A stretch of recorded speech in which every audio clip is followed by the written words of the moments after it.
Et on va maintenant retrouver notre envoyé spécial devant l'hôpital Bichat à Paris, Florent Rodeau. Florent, bonsoir. La ministre de la Santé, Marisol Touraine, a fait aujourd'hui plusieurs annonces pour tenter de rassurer la population.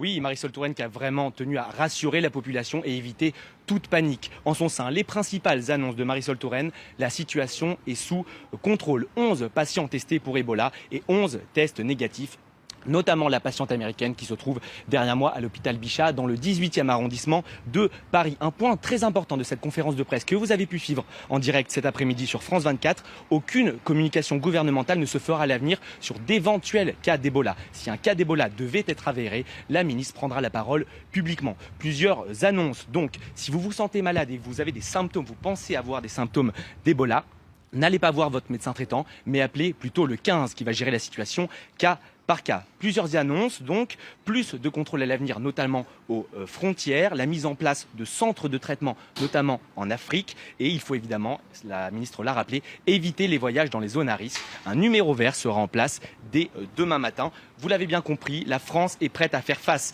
à Ebola. Ebola qui a tué, selon un dernier bilan de l'OMS, plus de 4000 personnes en Afrique de l'Ouest. La France, pour l'instant, elle, est épargnée.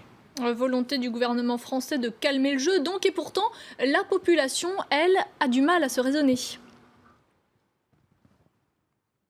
Oui, une psychose qui s'installe doucement dans la population française, une psychose qui fait suite à l'événement d'hier soir à Cergy-Pontoise, la fermeture pendant 1 heure et demie d'un bâtiment des services sociaux, suite au malaise d'un patient qui est d'origine guinéenne et qui aurait présenté des symptômes proches de ceux d'Ebola. Une psychose qui se manifeste également par notre présence ici, les gens qui descendent des bâtiments et qui viennent nous demander si la personne qui est hospitalisée derrière nous, est-ce qu'elle souffre d'Ebola? Lorsque nous répondons qu'elle ne souffre pas d'Ebola, les gens sont très rassurés car selon eux, le risque de contamination est évidemment très grand vu qu'ils habitent proche de l'hôpital Bichat.